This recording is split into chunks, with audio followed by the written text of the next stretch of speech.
Don't drink or eat, just work. The one saying this in front of me is my mother-in-law, Emily. As I sat in the chair, she suddenly approached and blurted that out. When I expressed my desire to rest for a bit, to my shock, she suddenly kicked my belly, even though I'm 7 months pregnant. It seems like no one around noticed. However, one person is silently watching. As soon as Emily sat down, that person stood up and started heading my way. My name is Suzanne Williams. I'm turning 35 this year. I met my husband, Robert, back in high school, and we reconnected at a reunion after we started working. We hit it off and started hanging out, and as time went on, we started dating. We got married when I was 27. We wanted kids, but for some reason, even after 5 years of marriage, we couldn't conceive. Being with Robert was fun and happy, but I always had the strong desire to have children. After another 3 years, paying attention to my cycle, diet, and various other factors, I finally became pregnant. By the time I reached 35, most of my peers had already started raising their kids. Having many friends with parenting experience made my life easier.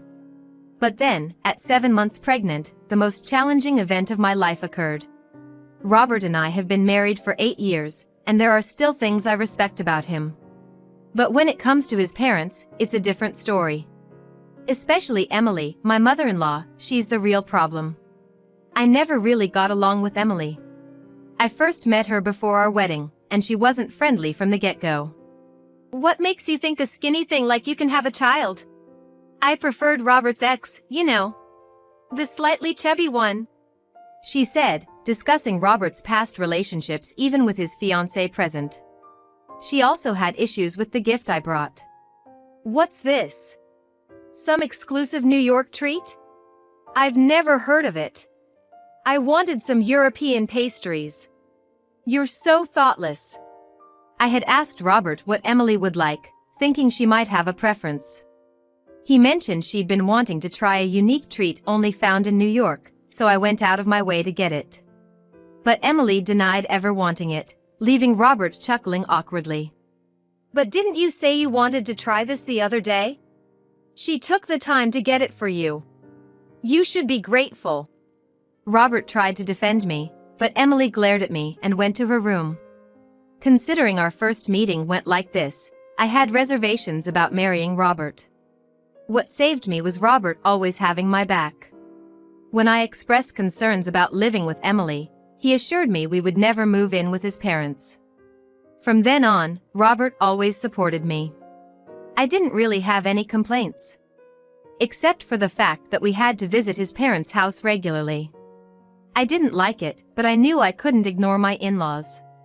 However, we only visited a few times a year, so it wasn't too painful. Emily, being old-fashioned, believed men should drink and women should do house chores without taking breaks. I tried to contribute as much as I could, serving drinks and preparing food, but Emily never seemed satisfied. Among the gathered relatives, I was one of the younger women, and many told me I could relax and sit. I took their advice, but when Emily saw, she dragged me into another room. Don't you feel embarrassed? Sitting down will make Robert look bad. But nowadays, not many people think like that, I responded. Don't talk back. You should just listen to me, she snapped. When I talked to Robert about it, he confronted Emily. But that only made things worse, and she became even more hostile towards me. Feeling that way, I vowed in my heart to overcome challenges without consulting anyone if I could handle them. As I visited my in-laws' house a few times, I gradually understood how to behave, and the visits became less of a burden. That's when they found out I was pregnant. The baby was a boy, and Robert and I were overjoyed, deciding to have a grand celebration. Not only did we celebrate just the two of us, but my family also threw a celebration for us. Hearing this, Emily started suggesting that her family should also have a celebration at their house. By then, I was already about 7 months pregnant, and I was experiencing significant pelvic pain and backaches. I wouldn't have wanted to go if it was like before, being asked to help around the house, but since it was a celebration, I was told I didn't have to do anything. On the day of the gathering, when I arrived at the in-laws, not only were my husband's parents there, but other relatives had also shown up. They all wanted to celebrate with us. Honestly, I was taken aback because I hadn't expected all the relatives to come. But it meant they were eagerly awaiting the birth of our baby. I chose a seat at the end of the table so I could easily step away if needed. Everyone started drinking alcohol at the toast, but since I was pregnant, I stuck to drinking tea. While I was sitting and enjoying my meal, I felt a tap on my shoulder. It was Emily, looking displeased. I wondered if I had done something wrong, but that wasn't it. "Hey, what are you sitting around for? Being pregnant isn't an excuse to avoid work. You should come help out too," she demanded. I wouldn't have come if I knew there'd be work, and for the sake of my unborn child, I wanted to stay as relaxed as possible. But Emily seemed oblivious to that and kept insisting. Even after I explained the difficulties of being 7 months pregnant, she wouldn't hear any of it. Reluctantly, I began to assist her, but soon, my body couldn't take it anymore, and I crumpled onto the floor. Feeling I couldn't stand any longer, I found a moment when Emily wasn't around to sit on a kitchen chair. From the kitchen, I could hear the joyful laughter of relatives gathered in the living room. I've heard that by the 7th month, babies can hear sounds, so I was glad my baby could hear these cheerful voices. Suddenly, Emily, who had been in another room, returned and saw me. She was furious. A daughter-in-law should work her fingers to the bone without eating or drinking. With that, she kicked towards my stomach. I instinctively protected my belly, but Emily's foot grazed my side. The impact was so painful I fell to the floor, crumpling in pain. I hoped someone around would help, but since the living room had a limited view of the kitchen, nobody seemed to notice. However, upon closer inspection, someone did seem to be watching, but did nothing to intervene or stop Emily. Just because you're the daughter-in-law doesn't mean you can get carried away. I've never liked you. What if the child isn't even Robert's? Emily spat out. I needed a break, so I headed back to the living room. With all the relatives there, I thought Emily wouldn't dare lay a hand on me. Indeed, once I was in the living room, she did nothing but glare. Robert, in fact, hadn't come to this gathering. Unfortunately, he had work and was gonna join us after finishing his morning shift. So, I felt rather vulnerable without him there. Amidst my unease, my father-in-law, Harry, came and sat next to me. Are you all right? You seem a bit off. Didn't Emily do something to you earlier? I couldn't see clearly since I've bad eyes, but it seemed like you two were having a disagreement. If something happened, please tell me. I was hesitant about telling Harry everything, but I decided to spill the beans. I told him how Emily has been making snide comments and harassing me, and even kicked me in the stomach today. Harry listened quietly, but the moment I finished, he looked furious and said, "I'll apologize on her behalf. I'm really sorry. I think you should go to the hospital right away. Robert's gonna be here soon, so have him drive you." A quietly angry Harry was really scary. He was always a man of few words. Maybe it's folks like him that you should be afraid of when they get mad. I left the rest to Harry and waited in the living room for Robert. But once Emily finished her chores, she came into the living room and tried to sit in front of me. That's when Harry stood up, walked over to her, and poured his drink all over her. Everyone around, including the relatives, were shocked and started murmuring. What the heck, Harry? Is this alcohol? Why would you do that? Aren't wives supposed to work without eating or drinking? Aren't you a wife too? Hearing this, the relatives began to whisper amongst themselves. What does he mean, wives should work without eating or drinking? I've never heard such a thing. And we've never imposed such a rule. You said that to Suzanne, didn't you? She told me earlier. Hearing Harry's words, the relatives looked at each other in shock. Who even says that kind of thing nowadays? This isn't true. What's not true? Do you even realize what you did? Kicking a pregnant woman in the stomach? The relatives became even more alarmed at this revelation. What? She kicked Suzanne's stomach? But Suzanne is pregnant, right? That's unbelievable. Seeing her actions exposed in front of everyone, Emily started to panic and began making excuses. No, that's not true. I didn't kick her, it was just a slight bump. Suzanne's lying to frame me. Don't believe her. However, it seemed everyone was on my side. They stood in front of me, shielding me from Emily. As the argument continued, we heard Robert's voice from the entrance. Seems quiet today. Saying that as he walked into the living room, Robert seemed to be struggling to comprehend the scene unfolding before him. He stopped talking and just stared in our direction. What happened? Turns out, Emily supposedly kicked Suzanne in the stomach. She's denying it though. What? She knows Suzanne's pregnant, right? What was she thinking? Relax, Robert. I'm fine, and the baby's moving as usual. I'm gonna get checked at the hospital later, so it's okay. Although I reassured everyone, I was honestly quite worried. My baby seemed fine, and I felt okay except for some rib pain. I believe a checkup at the hospital will confirm that everything's alright. However, I might need to reconsider my relationship with Emily moving forward. As Emily continued making excuses, both Robert and Harry supported me. Emily is making excuses, but Robert is on my side. Harry is also taking care of me, who is pregnant. I'm totally on Suzanne's side. You are too, right, Dad? Yes. Suzanne's carrying our grandchild. What was Emily thinking? Suzanne, you should go to the hospital as soon as possible. First off, it seemed that no one trusted Emily. Emily was being ganged up on by relatives. I've been sending money out of respect for you, but I can't take it anymore.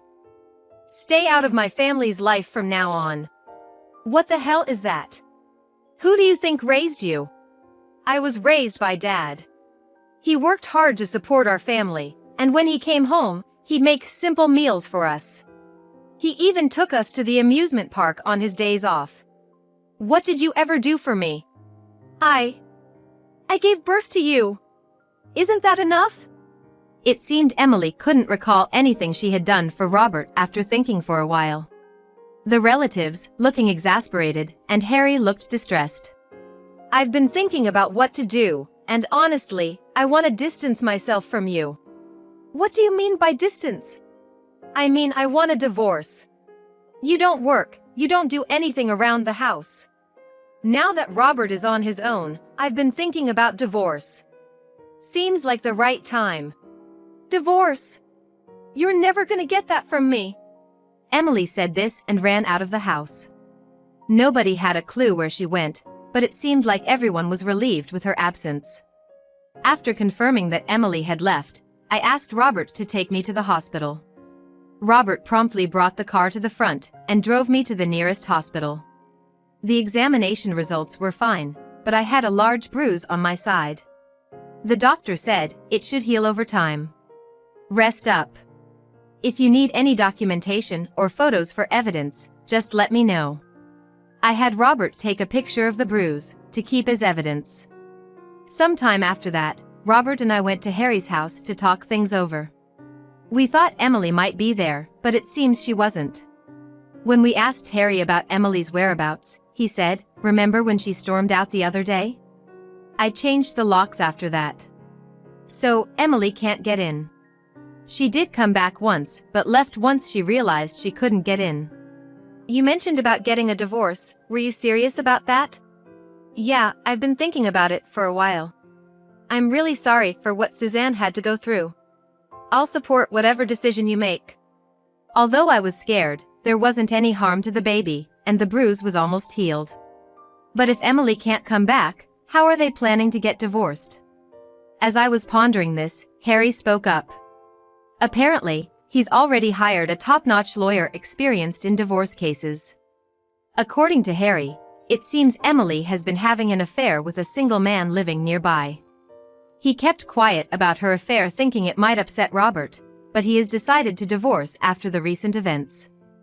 Furthermore, there's a high chance Emily is now staying at her lover's place, and he's mailed a legal notice there. It should arrive soon, but who knows what will happen. The initial plan for this discussion was to keep Emily away, but if they're getting divorced, maybe it's fine if we visit Harry's house. At that moment, I remembered how Harry protected me when Emily kicked me and made a proposal. Why don't you come live with us? We had previously said we never wanted to live together, so both Robert and Harry looked at me in shock. I wasn't even sure why I'd made such a suggestion. But I felt gratitude towards Harry for helping me. Harry had bad knees, and living alone would be tough. Sending him to a nursing home didn't feel right either. So I thought living with us would be the best solution. And with Harry, living together might even be fun. At first, Harry was reluctant, but after several discussions, he agreed. So it was decided, we'd sell Harry's house and have him move in with us. You never know when Emily might come storming in, and if she's served with divorce papers, she might lash out.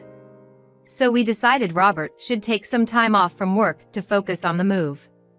A few days after Harry successfully moved, I received a call from Emily, yelling, asking where Harry had gone. Apparently, Emily had broken a window and entered the house, not knowing how to turn off the blaring alarm.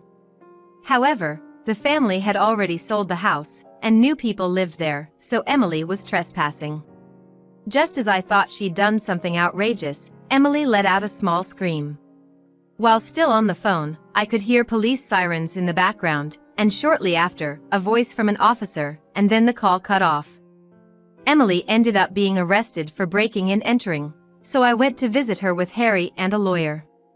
She seemed surprised to see both me and the lawyer, expecting only Harry, but quickly composed herself. Suzanne, what are you doing here? I don't want anything to do with you. I don't want anything to do with you either. That's why I want a divorce. That's why I brought the attorney today. I've told you, I'm not getting a divorce. I'll never do it. Regardless of Emily's pleas, she and Harry eventually divorced. Emily was quite a handful, even causing a scene at the police station and had to be restrained. While Harry felt pity for Emily and didn't demand alimony from her. I feel so bad letting you pay. Nah, I'll be relying on you too from now on, so let me do this for you. Plus, I'm so grateful you agreed to live with me. I might even get to see my grandkids soon. I'm a lucky man. During dinner, Harry, moved by emotion, started to cry. Seeing him, both Robert and I also began to cry, earning us some odd looks from the restaurant staff, a memory we all cherish. A few months later, I safely gave birth to a baby boy. Both mother and child were healthy, and it was said to be one of the smoothest deliveries. Perhaps the breathing techniques and mindset a friend had taught me during pregnancy played a role. The baby was so tiny, I felt that if I took my eyes off him for a second, he'd disappear. While it was primarily my responsibility to care for our son, both Robert and Harry said they'd help out in any way they could. True to his word, Robert would do chores like grocery shopping and cleaning dishes when he got home, and Harry would look after the baby. I can focus on taking care of my son, and I don't feel any signs of postpartum depression. Though I used to have an unstable disposition, now, I don't feel any of that. I think it's because I'm living a happy life. I never told anyone this, but early in my marriage, Emily's harassment was so severe, I considered divorcing Robert. But Robert always stood by my side and helped me out. Still, there were times I felt I couldn't bear it. Now, though, I feel fortunate about my relationships and am glad I didn't divorce. Emily, though mean and unpleasant, is someone we won't have to deal with anymore. She was given probation but kept shoplifting because she was out of money. Unable to pay bail, she ended up in prison. I wouldn't say money is everything, but seeing Emily's situation, it feels like without money, happiness is hard to come by. So, I'm careful not to splurge unnecessarily and want to spend on my son as much as I can. I can't work right now, but soon, I'm gonna start a part-time job and save up for my son's future. A lot happened during my pregnancy, But when I think about it, it's all part of my life journey, and I cherish it. From now on, as a family of 4, we've made up our minds to work towards even greater happiness.